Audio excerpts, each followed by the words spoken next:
good evening, this is Houndog Steve wishing you a very pleasant evening. And I came across this interesting article at Zero Hedge, and it's interesting because just a few videos ago I was mentioning about how I thought that the Great Reset was bound to fail because it made an awful lot of assumptions that things were going to go as planned, that equipment was going to work as expected, and there was going to be no surprises or mistakes. And it's very hard to achieve perfection indefinitely in an imperfect world, and this story highlights that completely, and just how vulnerable you are when you turn yourself over to the technocratic machine. When smart homes turn stupid, Google users literally left in the dark during Monday outage. By now, Monday's massive Google outage is history for most people. While it was a minor inconvenience for some, with most Google services being down for hours on end, it was a much larger pain in the electronic ass for the tragically hip who surrendered their smart homes to Google. In fact, of the services that went down, it was Google Home users who were literally left in the dark during the outage on Monday, RT notes. As a result, smart home users were complaining about not being able to perform one simple task at their homes, like turning on the lights. I'm sitting here in the dark in my toddler's room because the light is controlled by @Google driving home. Rethinking a lot right now, one Twitter user tweeted in the midst of the blackout. Another user from the UK said that connecting his lights to Google Home now feels like a fatal error. ABC News reporter Edwin Rinaldi quipped, "Thanks Google, now I can't turn my bedroom light on." The outage on Monday morning lasted less than an hour, but quickly social media was flooded with tweets that looked like these. "Is there something wrong with Google Home? My house suddenly became stupid." "Oh damn it, I was watching others struggling with the work distribution unaffected because I'm on Microsoft 365, only to realise they couldn't turn on the lights because my smart home runs on Google Assistant." Recall back in August we wrote about why smart homes may not be all they're cracked up to be. We highlighted over the summer that police would routinely request access to people's smart speakers during the course of investigations.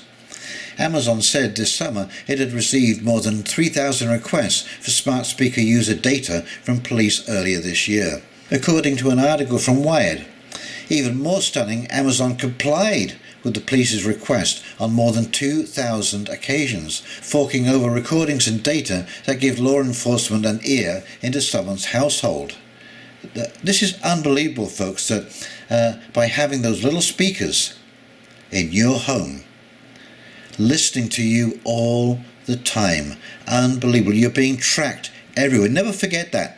We live in a world now where you are always being watched by a camera and always being listened to by a microphone or a speaker somewhere, whether it be your phone, whether it be your computer, in your car, who knows.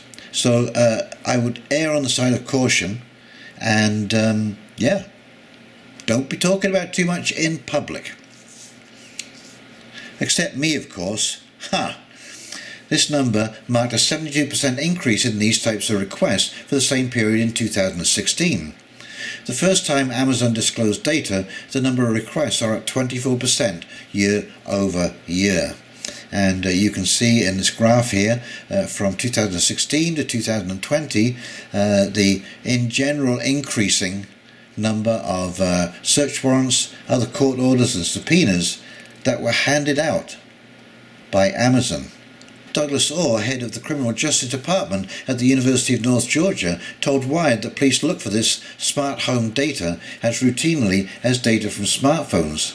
Police can continue to collect data if one electronic device, like a phone, leads them to another, like a smart home speaker, simply by amending search warrants, he said. Google's Nest unit has also seen a similar spike in police demands for data from its smart speakers. The company's annual transparency report shows consistently rising numbers for police requests for data. And there you go, the graph speaks for itself, doesn't it?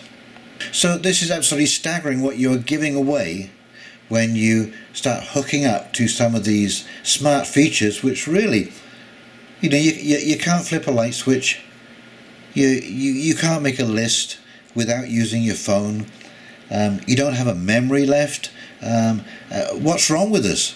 What is wrong with us that we have to have everything made just effortless, when really there wasn't that much effort involved in the first place? And then, you go to the gym and you work out because you're not moving enough and exercising. Come on, how much sense does this make?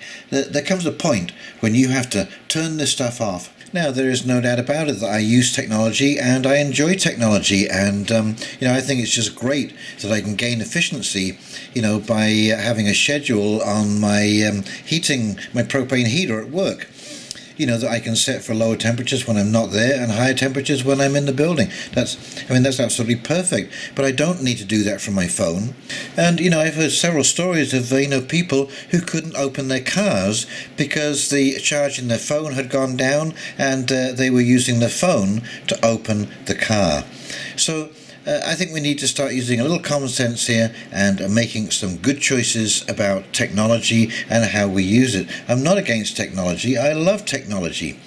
But as I say, to just use it everywhere and anywhere just because we can, no, that is just insane. And I think over the years we will learn to rationalize what it is that we use just because of failures like this. And that doesn't give you much confidence in the idea and concept of a smart city when everything can go dead because a signal isn't getting through.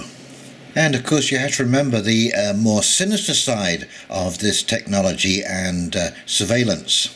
This is the same as the Miranda warning that you get from the police. You have the right to remain silent, but whatever you do say may and will be used against you as evidence. They're telling you right there, it's evidence against you, and all of this is collectible.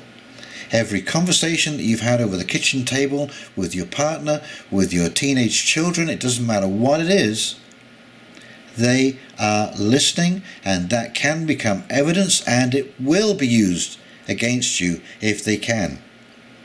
Well, let's put it this way, I'll tell you one thing absolutely 100% for sure, they won't be using it for you, okay? So, pay attention and watch out for this kind of stuff. It's coming to the time when we need to do what they did in Russia in communist days. If you want to talk about serious stuff to somebody, you take a hike somewhere. You go where there's no cell phones, where there's no listening devices, and that way you will be, well, hopefully sure that the conversation is private. Otherwise, you will have no private conversation, and if you happen to have an argument, all of those words that you forget 2-3 days later that you said in the heat are all collected by Amazon and Microsoft. So be careful what you wish for. Anyway, I hope you've enjoyed this article, and if you did, please like, comment and subscribe below. And in the meantime, this is Hound Dog Steve signing off, wishing you a very pleasant evening. Talk shortly now. You take care. Bye.